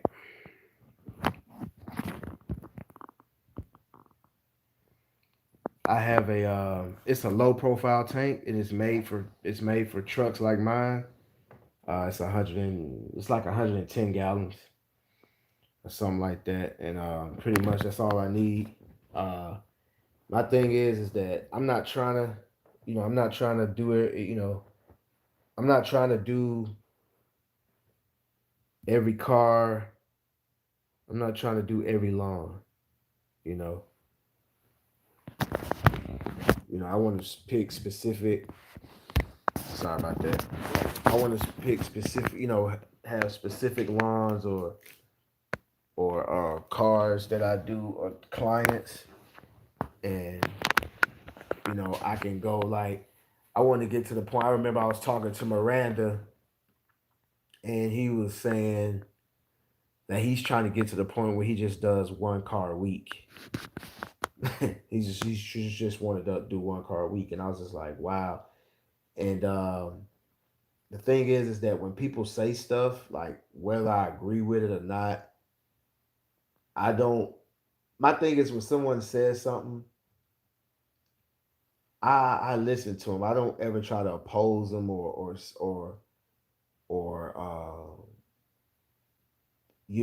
confront them or have something on the contrary to say.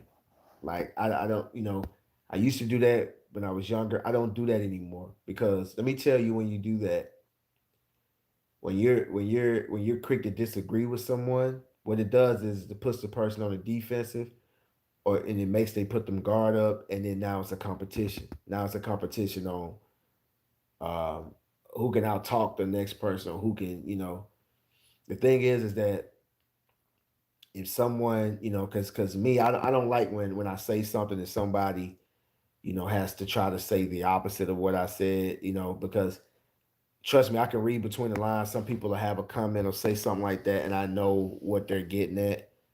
Um, I speak my mind and leave it alone. But the thing is that when people say something like when Miranda said that, I was like, 1 yard a week, how you gonna do that?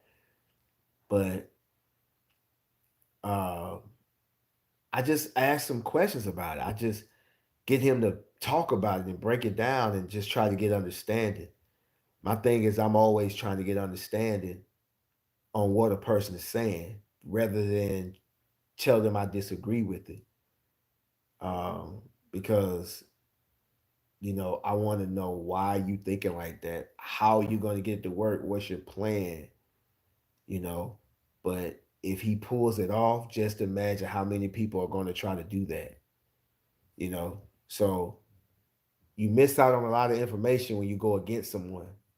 You know, whether you agree with it or not, you can keep it to yourself, but just ask them questions. But I remember him saying that this was maybe a year ago, maybe 2 years ago. He said he's just trying to do one car a week. He doesn't want to do everybody's car. And over time, I'm seeing that. I'm seeing that. Like, just imagine. I mean, you have to think about it. I went from doing cars for 20 bucks, right? I would literally have 5 cars in one day, right? And only make 100 bucks. But somebody calls me for a full detail and I do one car and it's more than $100. You see what I'm saying? Oh, don't let me get lucky. I get like 4 or 5 in a week. I mean, you do the math. So I'm starting to understand where he's coming from. Will he be able to pull it off? I think he can. You know what I'm saying? Uh, but it can be done. You just have to build up the clientele for it and work towards it. It can be done. You can because those guys, they're not out there pounding the pavement like I am and putting it down like that. What they're doing is they get in the vehicle, they're bringing the vehicle back to their homes, or they're going out there and they are setting up and they're out there probably half the day and still make what I made on a car and 5 lawns. They did it with one car. And, you know, I would like to do that. So if somebody is thinking like that and I see they're going in that direction, I'm not going to just be like, oh man, that's stupid. You ain't gonna never get that, or have something to say about it. All I'm gonna do is just look at it and ask questions and pay attention and learn. Uh, you know, it may not be for you, it may be for you. Never know.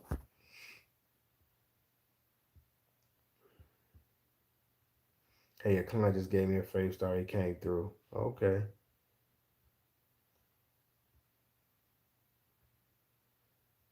I got it from actually it's a water tank place. It's called Water Tank Outlet. I think it's called Water Tank Outlet or Water Tank Supply. It's probably called Water Tank Outlet.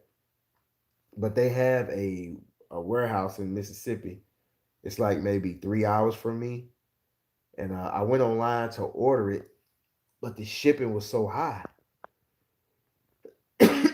So I asked the guy how much. I mean, where you're located. He said Mississippi. I said where.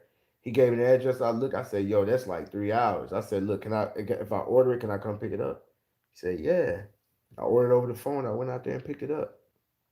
I saved like $200 in shipping because that's what the shipping going. Because the shipping gonna cost just as much as the tank. But um,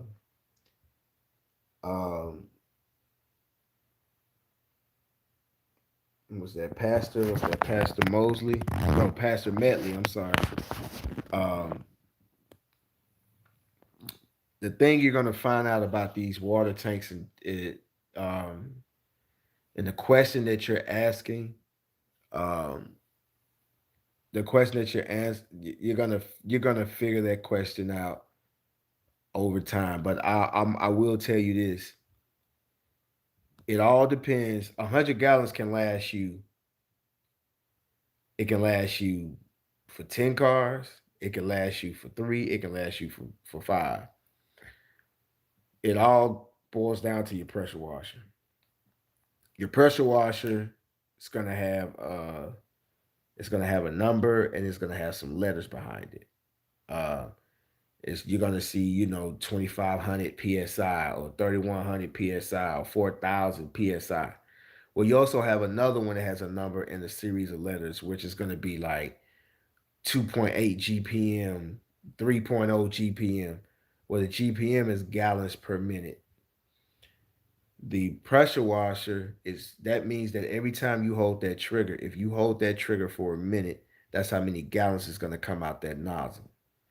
So if you have a pressure washer that's putting out, 3 gallons per minute, that's a lot of water in a minute. And if it's a 3 gallon per minute pressure washer, you're going to run through 100 gallons pretty fast. What I've noticed that when I had my first pressure washer was a Craftsman, and I didn't realize this until later on. Well, that pressure washer had a throttle on it where you can when you crank it up, you can turn it up and you can turn it down.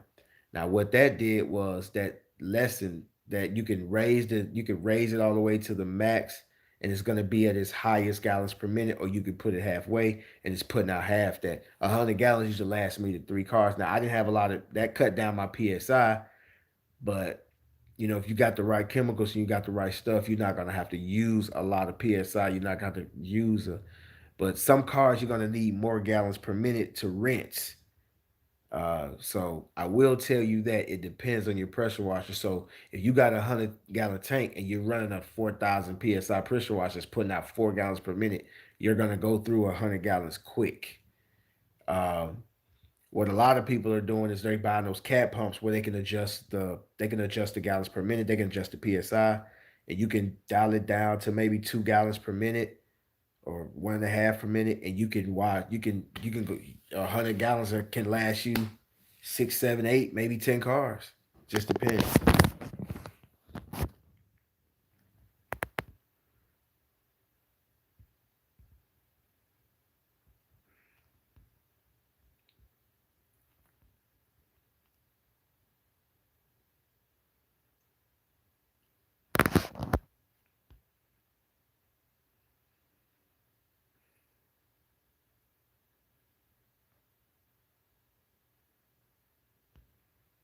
Yeah, 6 or 7 washes. Yeah, I believe it.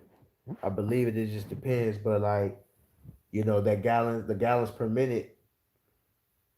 per minute does matter though. Because like the rinse time, you'll notice that the rinse time, if you got it turned all the way up, the rinse time is a lot faster.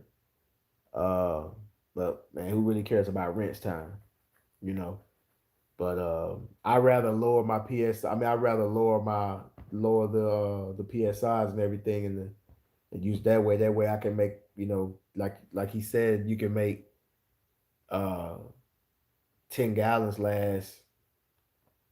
I mean, you can make 100 gallons last forever because I used to fill up my tank 50 gallons on that Craftsman pressure washer, and I can do some cars. Like that's no joke. When he says 6 to 7 cars with 50 gallons, like I believe it because I've done it before. I've done it. Of course, you can use an electric pressure washer with a tank. Right. It's just gonna take you longer. It's gonna take you longer to rinse. But I'm about to get out of here, man. I appreciate the donations. Appreciate you guys dropping in with me. Uh, what's what's the name on your cash app? My name on my cash app is gonna be the $ Anthony, and my last name Chibo, which is spelled CHIG as in good, B as in boy, O as in Oscar. So it's CHIGBO. It's gonna be the $Anthony, CHIGBO. Or Ronald Miller, what you need to do is just DM me on my Facebook or my Instagram. Um, and I can we can handle it there.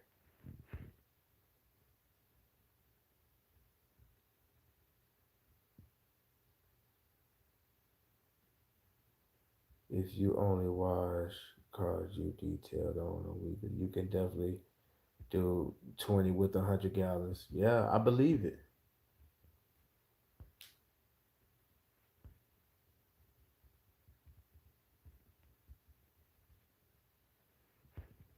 I believe it. You can. It's very possible. And the thing is that like I was telling, what was it, Pastor Medley? Like I was telling you, like that's the type of stuff you're going to learn when you get out there in the field and start working. You're going to learn that. You're going to see that. It's certain things that people won't. There's certain things that people won't be able to just come out and tell you. Like, that people are not gonna just can sit down and just tell you everything you're finna go through. I mean, some of the things that I learned it years ago, and I may not even be thinking about it if I'm mentoring somebody or telling somebody something. But trust me, man, uh, people like to help people who help themselves. And I listen to a lot of people. They talk and they talk and they talk, and they talk about religion, and a lot of people like to say I'm blessed, or God or Jesus or whoever you believe in gonna say, oh, he's gonna bless me and this and this and this and that.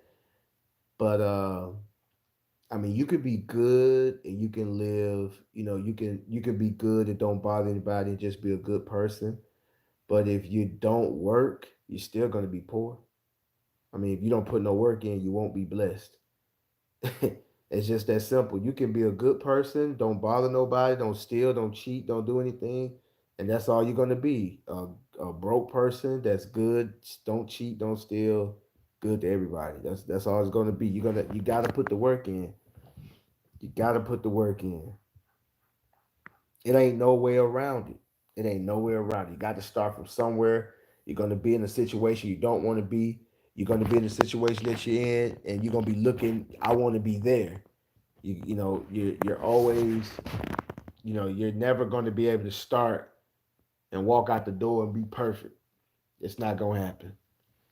um, because I notice a lot of the questions that I get asked are questions that just people don't want to make mistakes, or what if, what if, what if, what if. Just like on a new wave, I put on don't let what ifs control your decisions. The what ifs is a what ifs. It might not even happen. And you're factoring that into your decision making on something that's not gonna happen. So don't go out here. The thing is that get out here and put the work in, and don't be afraid to make mistakes. Don't try to make mistakes, but that's what you do. You go out there and try to, but it's going to happen. Trust me. I've had all types of things happen to me, man. I done broke windows. My lawnmower then came off my trailer on the highway. Um, I've messed up people. I've broken windows out of people's houses using my, because I hit a rock with my lawnmower and it shot and broke the glass. I've been weed eating around cars and broke glass. But guess what? It taught me. Okay, I started learning like, okay, I don't have to have my weed eater cuts the same whether I have it halfway, have it the throttle halfway, or if I have it high as it can go. It cuts the same.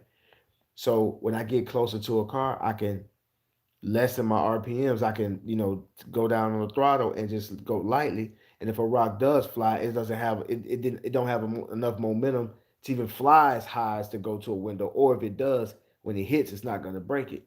I also learned that okay, when I weed eat this way, the stuff goes that way. When I go to my left, it goes this way. Oh, okay. You're not gonna learn that until you get out there and do it. I can tell you that, but you're not gonna understand what I'm talking about until you get out there and do it. So, man, don't sit up here and be talking about some what if, because a lot of the questions comes from what ifs. So you like, what if this happened? Oh my God, what if this? What does that happen? Then you start asking all these questions and this and this and that, and you're worried about something you hadn't even started yet. I had a guy, I can't remember. Oh, I had a guy some weeks ago. Hey man, you ever had a problem with people complaining about the noise of your generator and pressure washer? And I'm like, no. Like, yeah, I don't want that to happen. I'm like, and so I asked him, yo, have you are you in business yet? No. Have you done a car yet? No. I'm like, so you haven't done a car yet. You haven't actually started your business yet. And that's what you worried about. A what if, you see? But I got off topic. But anyway, again, just to close off on topic. But you got to go through the no's to get to the yeses. And people are going to tell you no, and it's okay. The sooner you get okay with being told no, you're gonna keep getting the no's, and you're gonna make your opportunities to get the yeses. And trust me, when the yes comes, man, it's a great feeling. Um, this week, like I said, I had a few people call me, and they, I'll be like, hey, just text me. They'd be like, okay, text me your information, text me your ad.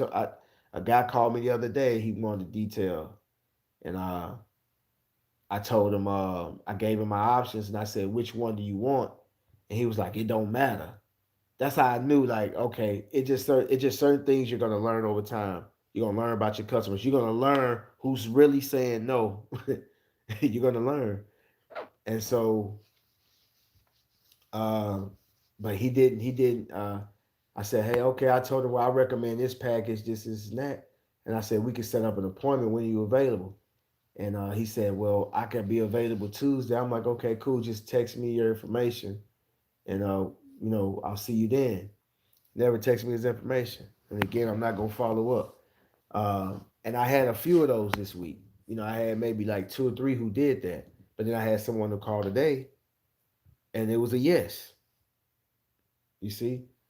And so, but those no's, if I would have gave him my prices that I was giving out in 2013, he'd have been called. He would have immediately sent it, and he would be calling me to confirm am I coming if my prices were cheap. I remember back then when my prices were cheap. You got time today? Can you do it today? Like they ready. Like they ready to drop their car off right now. They ain't even, they seeing the work that you're doing, they seeing it's looking good, and that car is filthy, and they ready to park it so you can go on do $100 worth of $150 worth of work for $20.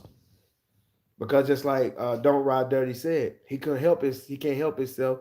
He got to go the extra mile, and that's how I was. And guess what? I stopped doing that.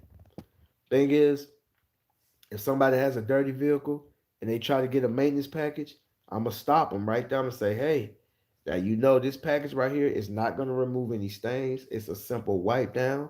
It's not going. It's not gonna do this. It's not gonna do that. It's not gonna make the car shine. It's not gonna do any of that. All of this is a cleaning, a wipe down, a vac, and a wash and tire shine. I'm gonna give you your car back." And I make sure they understand that before I get started because I'm not going to do anything extra. I hate to do a car like that, but hey, I know how to I got little tricks that I can get it to where it's okay. But trust me, I'm not going all out. I'm not removing stains. I'm not wiping the headliner. I'm not doing anything. All I'm doing is dashboard, steering wheel column, the windows. The only thing I might do is get your cup holders. No matter how nasty your cup holders are, you got to get those. That's the only thing that I'm gonna spend time on doing. I'll do the cup holders.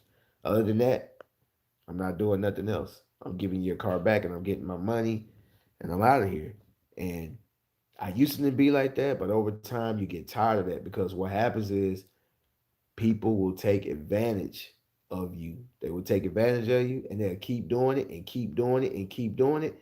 And they'll do it so long, they know it's wrong, but they'll do it so wrong that now it becomes right. And just like I was talking to Sporties today, and yeah, he doesn't really